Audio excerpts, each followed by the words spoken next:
Hello students, मैं हूं कोमल। I hope आप सब मस्त होंगे, स्वस्थ होंगे। मैं आपका वेलकम करती हूं मैग्नेट ब्रेन्स पर, जो है इंडिया का नंबर 1 एजुकेशनल प्लेटफॉर्म। आपको प्रोवाइड करता है magnet brains high content quality education, वो भी बिल्कुल फ्री। सीबीएसई बोर्ड के साथ ये आपको प्रोवाइड करता है अदर स्टेट बोर्ड्स के भी कोर्सेज, जैसे कि एमपी, यूपी, बिहार, दिल्ली और राजस्थान इन हिंदी मीडियम। साथ में ये जो भी कोर्सेज होते हैं प्रॉपर ऑर्गेनाइज्ड और स्ट्रक्चर्ड और सिस्टमैटिक वे में होते हैं with daily practice questions. E notes और ई बुक्स की लिंक आपको डिस्क्रिप्शन बॉक्स से एक्सेसिबल है। चैप्टर तो हमने एंड कर ही दिया था, और चैप्टर क्या था पीछे आप देख पा रहे हैं। चैप्टर था हमारा इंट्रोडक्शन, था पूरा हिस्ट्री का, स्टार्टिंग है ना 6th, what, where, how and when. तो हमने क्या क्या पढ़ा, पास्ट के बारे में हम कैसे जान सकते हैं, कैसे फाइंड आउट कर सकते हैं पास्ट में क्या हुआ था, कैसे पीपल ट्रेवल करते थे इधर से उधर, रीजंस क्या थे और आज क्यों ट्रेवल करते हैं, ठीक है, उनका पहनावा क्या था, कहाँ कहाँ अदर एरियाज में पूरे सब कॉन्टिनेंट में वो फैले और कहाँ कहाँ कैसे कैसे कौन सी क्रॉप्स उन्होंने जो है ग्रो करी, ठीक है, ये सब तो हमने पढ़ लिया। डेट्स कैसे फाइंड आउट करते हैं, एडी क्या होता है, बिफोर क्राइस्ट क्या होता है, बीसीई क्या होता है, सीई क्या होता है, मैंने आपको एक्सप्लेन करा था, ठीक है। तो अब फाइनली उसका कहते हैं ना एक टेस्ट देने का टाइम है, क्योंकि एनसीईआरटी सॉल्यूशंस हम करेंगे। एनसीईआरटी सॉल्यूशंस भाई ऑब्वियसली जरूरी तो है ही, क्योंकि एग्जाम्स में क्वेश्चंस आएंगे तो आपको आंसर्स लिखने हैं ना, आगे बढ़ना है ना। ओके, तो स्टार्ट करते हैं पहले क्वेश्चन से। पहला क्वेश्चन मैच द कॉलम है, थोड़ा सा देखिए आप। मैं थोड़ा सा ज्यादा नहीं, थोड़ा सा वेट करूंगी ताकि थोड़ा सा टाइम आप लें इसको सॉल्व करने के लिए। जैसे Narmada valley, Magadh, Garo hills, Indus and it's tributaries, Ganga valley. सामने जो कॉलम बी दिया है, थोड़ा सा आप आइडिया लगाइए कि किसका आंसर क्या हो सकता है। नर्मदा वैली का रिलेशन किससे है, मगध का रिलेशन किससे है, गारो हिल्स का किससे है, और इंडस एंड इट्स ट्रिब्यूटरीज का किससे है, और साथ में गंगा वैली का किससे। सोचिए थोड़ा सा, फिर मैं सॉल्व करवाऊंगी, ठीक है। नर्मदा वैली कहाँ पढ़ी थी हमने, जैसे फॉर एग्जांपल ये हमारा इंडिया है, जो कि मैं ऐसा अभी बना पाती हूँ बट आपके रेफरेंस के लिए, ठीक है। नर्मदा वैली जैसे यहाँ से ऐसे ओरिजिनेट हो रही थी, ऐसे यहाँ पे नर्मदा वैली का हमने देखा था मैप में, ठीक है। इस साइड हमें नर्मदा वैली दिख रही है। तो नर्मदा वैली के बारे में हम क्या पढ़ सकते हैं, क्या फर्स्ट बिग किंगडम था, हंटिंग गैदरिंग हुई थी, सिटीज अबाउट 25 ईयर्स अगो वहां बनी थी, या फर्स्ट सिटीज या अर्ली एग्रीकल्चर हुआ था। तो नर्मदा वैली का आंसर होगा हंटिंग एंड गैदरिंग। यहाँ पे हंटिंग एंड गैदरिंग स्टार्ट हुई थी, मतलब हंट करना, शिकार करना और फूड को गैदर करना सीख गए थे, कैसे क्रॉप्स प्लांट्स को गैदर करके उन्हें प्रॉपर यूज करना है। और स्किल गैदरिंग हमने क्या पढ़ा था, धीरे धीरे वो स्किलफुल हो गए थे, ठीक है। मगध का देखते हैं, मगध के बारे में कुछ याद है क्या पढ़ा था। मगध का रिलेशन थोड़ा सा हमने गंगा से पढ़ा था, कि साउथ ऑफ द गंगा में एक बहुत अच्छा बड़ा एम्पायर है, किंगडम है, बहुत ही फेमस और बहुत ही फ्लोरिश्ड एम्पायर। जैसे कि यहाँ पे बना देते हैं, फॉर एग्जाम्पल साउथ में हमने पढ़ा था, जैसे गंगा है, ये गंगा ऐसे ऐसे जा रही है, ये फॉर एग्जाम्पल गंगा ऐसे ऐसे जा रही है, तो ये साउथ में था। गंगा के साउथ, ऑब्वियसली गंगा के साउथ मतलब गंगा के नीचे, साउथ मतलब नीचे साइड होता है मैप के नीचे, तो ये गंगा के साउथ में फॉर एग्जाम्पल ये मगध है। मैं एम बना देती हूँ क्योंकि इससे ज्यादा यहाँ पे आएगा नहीं, स्पेस नहीं है, ठीक है। तो गंगा के साउथ में मगध है, और मगध क्या था, बिग किंगडम, एक बड़ा किंगडम। तो इसका आंसर कहाँ है, ये रहा इसका answer A, the first big kingdom, पहला बिग किंगडम, ठीक है। बिग किंगडम तो ठीक है, अच्छा बड़ा एम्पायर, मतलब एम्पायर भी नहीं बोलेंगे, एम्पायर बाद में बना था, एक बड़ा कह सकते हैं राज, बट ये था कि फर्स्ट था, पहला था, ठीक है। गारो हिल्स के बारे में क्या पढ़ा था, कहाँ था गारो हिल्स, थोड़ा सा याद कीजिए, थोड़ी सी कोशिश कीजिए, ठीक है, कोई बात नहीं, कोमल मैम है, Komal ma'am will tell you. Garo Hills हमने ऑलमोस्ट इस साइड को पढ़ा था, हमने पढ़ा था थोड़ा सा यहाँ पे नॉर्थ ईस्ट साइड में से गारो हिल्स। यहाँ पे हमने गारो हिल्स का एरिया ऑलमोस्ट एग्जैक्ट नहीं इसमें मेंशन कर सकती हूँ क्योंकि मैप यही है यहाँ पे, तो एटलीस्ट आपके एक रेफरेंस के लिए कि ऑलमोस्ट हमने इस साइड गारो हिल्स के बारे में पढ़ा था। बट गारो हिल्स के बारे में हमने पढ़ा क्या था, चलिए देखते हैं। आंसर्स हैं हमारे पास अभी भी 3 अवेलेबल। क्या हमने सिटीज अबाउट 25 ईयर्स अगो पढ़ा था, क्या हमने अर्ली एग्रीकल्चर पढ़ा था, या हमने द फर्स्ट सिटीज पढ़ा था। क्या पढ़ा था, हमने पढ़ा था अर्ली एग्रीकल्चर, कहाँ हुआ था, गारो हिल्स में, ठीक है। तो यहाँ जा रहा है भाई गारो हिल्स का डी, अर्ली एग्रीकल्चर हुआ था। ओके, अब 2 बचे हैं और 2 आंसर्स बचे, देखते हैं। Indus and it's tributaries, Indus नदी मैंने बताई थी ना, कहाँ थी, थोड़ा पाकिस्तान के इंडिया या अभी तो वो पाकिस्तान में उसका एरिया आता है, सिंधु नदी बोलते हैं। ट्रिब्यूटरीज मैंने बताई थी, सहायक नदियाँ। मैं एक बार और बता देती हूँ ताकि आपको अच्छे से पता चल जाए। जैसे फॉर एग्जाम्पल ये नदियाँ जा रही हैं, ये अपना नदियाँ जा रही हैं, कोई ना कोई नदी ऐसे ऐसे जा रही है और यहाँ से अपनी इंडस ऐसे बहते हुए जा रही, तो ये ऐसे मिल गई इससे, है ना, यहाँ पे इससे साथ में ऐसे मिल गई, तो ये क्या हो गई, इनकी सहायक नदियाँ। ये जो है नदियाँ इंडस, ये इंडस है, इंडस नदी की ट्रिब्यूटरीज बन गई, उनकी सहायक नदियां बन गई। तो इंडस किस एरिया में था, इंडस जो नदी थी लगभग ये ऐसे यहाँ इस एरिया में इंडस थी, मतलब ये नॉर्थ का एरिया, वेस्ट का एरिया, इस साइड में आपको नॉर्थ वेस्ट के एरिया में आपको ये इंडस मिल जाएगी, ठीक है, इंडस, इंडस आपको इस एरिया में मिल जाएगी, ठीक है। तो इंडस में क्या था देखते हैं। अब भाई क्या बचा है हमारे पास, द फर्स्ट सिटीज या cities about 25 years ago. First cities, सबसे पहली सिटीज जो कहते हैं, जो शहर डेवलप होना स्टार्ट हुए थे, वो इंडस नदी या उसकी जो ट्रिब्यूटरीज है, जैसे झेलम वगैरह, चेनाब, ब्यास, इनके आसपास होना, सेटल होना स्टार्ट हो गए थे, ठीक है। तो इंडस एंड ट्रिब्यूटरीज के पास क्या आएगा, द फर्स्ट सिटीज, इसका आंसर ये है। लास्ट बचता है, अब तो कोई भी बता देगा बट फिर भी समझना तो है ही ना, गंगा वैली। गंगा वैली में क्या था, गंगा वैली कहाँ है, गंगा वैली पूरा ये एरिया में जहाँ पे ये जो जा रहा है ऐसे गंगा वैली के लिए रहता है, मतलब ये गंगा नदी जो बहती है और उसकी सहायक नदियाँ, ऐसे मैं रफली थोड़ा सा बना रही हूँ आपके रेफरेंस के लिए। तो गंगा वैली का जो आंसर बचता है वो ये बचता है, cities about 25 years ago, 2500 years ago, sorry, मतलब सिटीज तो बनी थी बट एक एग्जैक्ट ये भी एक आइडिया जो है, कह सकते हैं ना, एस्टिमेशन जो था 2500 सालों पहले, 2500 ईयर्स अगो, ठीक है। तो ये आपका आंसर है, नहीं इसको कैंसिल नहीं करते, आप देख लीजिए। जैसे आपने, अब मैं फिर से एक बार आपको रिपीट कर देती हूँ, नर्मदा वैली में क्या हुआ था, हंटिंग एंड गैदरिंग स्टार्ट हुई थी, ठीक है, शिकार करना, फूड को गैदर करना स्टार्ट हुआ था। मगध में क्या हुआ था, मगध तो पहली बिग जो है किंगडम था, ठीक है, तो मगध था द फर्स्ट बिग किंगडम। उसके बाद आया था गारो हिल्स, गारो हिल्स में अर्ली एग्रीकल्चर स्टार्ट हुआ था, सबसे पहले जो है खेती बाड़ी वगैरह कृषि का काम जो है गारो हिल्स के आसपास स्टार्ट हुआ था। Indus and it's tributaries, Indus और उसकी सहायक नदियां के पास क्या हुई थी, वहाँ पे पहली बिग सिटीज, मतलब सॉरी पहली सिटीज जो है सेटल होना स्टार्ट हो गई थी।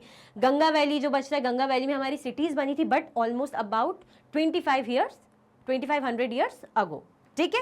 ये देख लीजिए, ये आंसर लगे हुए हैं सारे, देख लिया आपने, नोट डाउन कर लिया, ठीक है, ओके, बढ़ते हैं आगे नेक्स्ट क्वेश्चन में। List one major difference between manuscripts and inscriptions.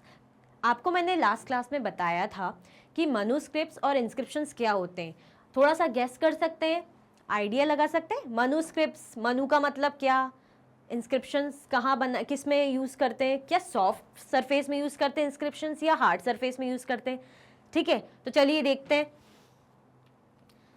One major difference, एक ही डिफरेंस पूछा है मेजर, तो हम उसके बारे में डिस्कशन करेंगे, ठीक है।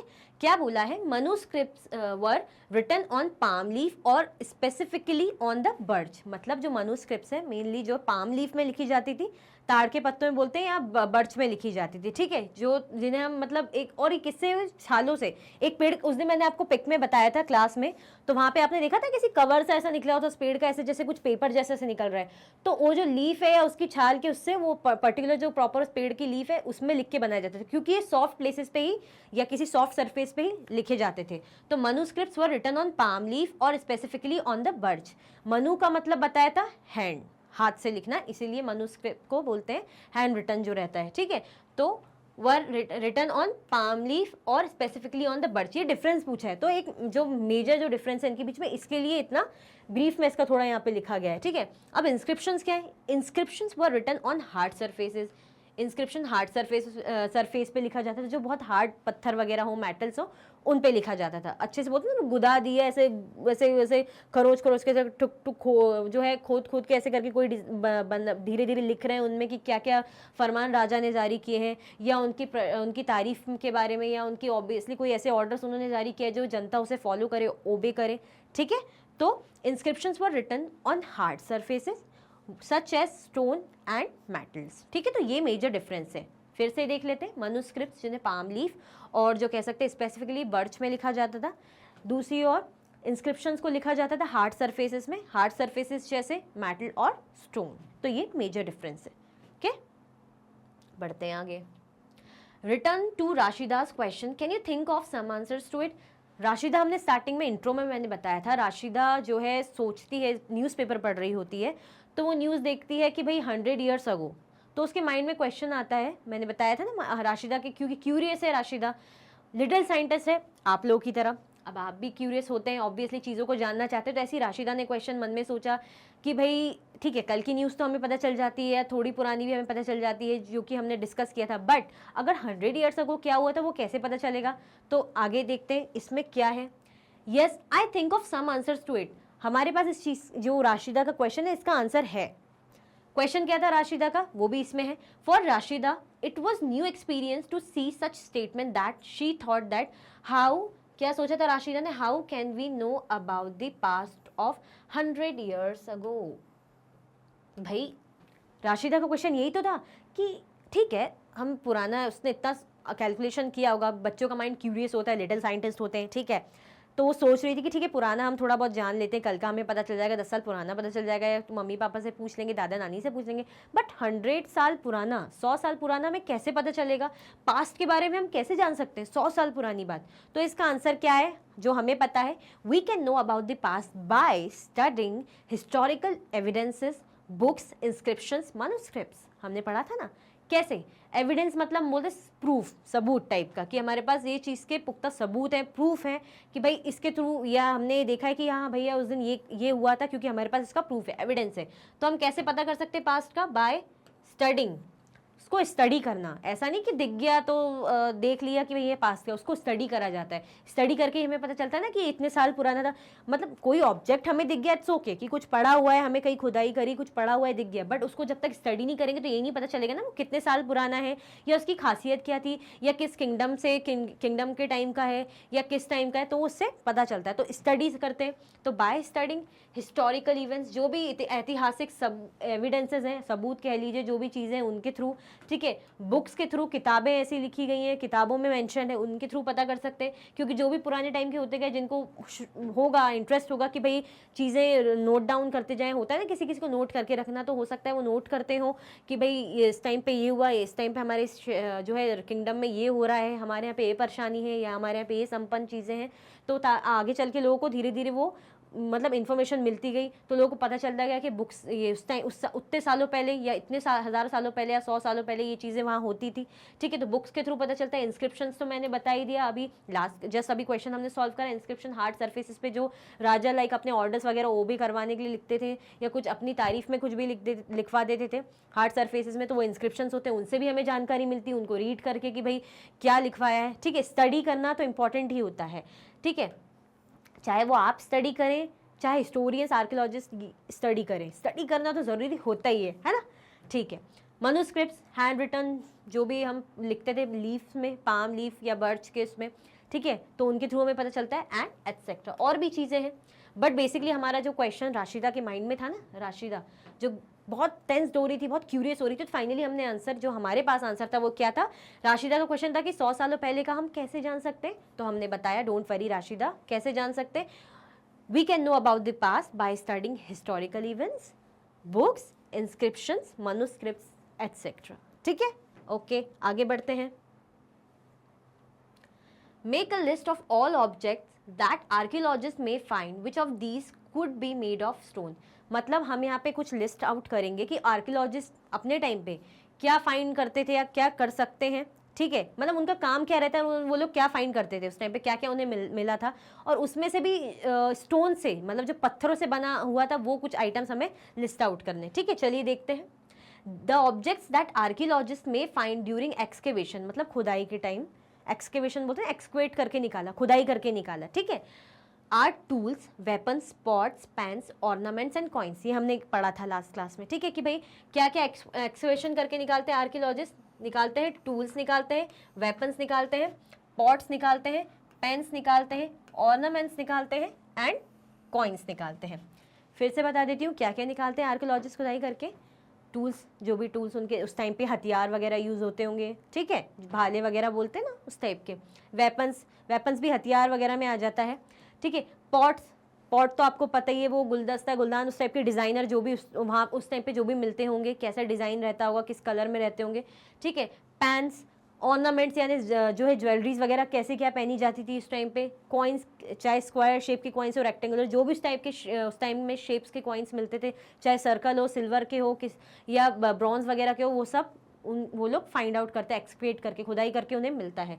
बट जो वेपन स्टोन से बने हो उनको हमें फाइंड आउट करना है, इनमें से भी जो स्टोन से बने हो हमें वो निकालना है। तो स्टोन से इनमें से कौन से बने हो सकते हैं वेपन्स? हथियार स्टोन से बने हो सकते हैं, जैसे पत्थरों को घिस के उन्हें नुकीला कर देना है ना, तो शिकार में काम आ रहा है, ठीक है। पॉट स्टोन से बने हो सकते हैं, ऑर्नामेंट्स ज्वेलरीज वगैरह स्टोन से बना हो सकता है। तो could be made of stone, मतलब ये चीज़ें स्टोन से बनी हो सकती। तो हमारा क्वेश्चन क्या था? Make a list of all objects that archaeologist may find which of these could be made of stone, जो स्टोन से बन सकते हैं। तो आर्कियोलॉजिस्ट क्या क्या फाइंड कर सकते हैं? खोद के एक्सवेट कर सकते हैं, टूल्स कर सकते हैं, weapons, pots, pans, ornaments and coins. और वेपन्स, पॉट्स और ऑर्नामेंट्स जो है वो स्टोन के बने हो सकते हैं, ठीक है। Okay, next question, why do you think ordinary man and women did not generally keep records of what they did? Ordinary man, भाई जैसे हम बोलते हैं ना, हम तो आम इंसान है भाई, हम तो बहुत आम इंसान है, हम आम जनता है, हम आम इंसान क्या ही कर सकते हैं। तो ऑर्डिनरी मैन, तो हमने ये पढ़ा था कि भाई होता है ना, राजा महाराजाओं जो है किंग या क्वींस को अपने बारे में, अपनी लाइफ के बारे में या कुछ स्पेशल इवेंट्स के बारे में वो लोग तो लिखवा देते थे, रिकॉर्ड कर जो है खुद लिख देते थे अपने जो भी है और रिकॉर्ड में रखते थे बेसिकली। बट ऑर्डिनरी मैन क्यों ऐसा नहीं कर पाते थे? तो देखते हैं। The ordinary men and women did not keep their records of what they did because reasons देखते हैं।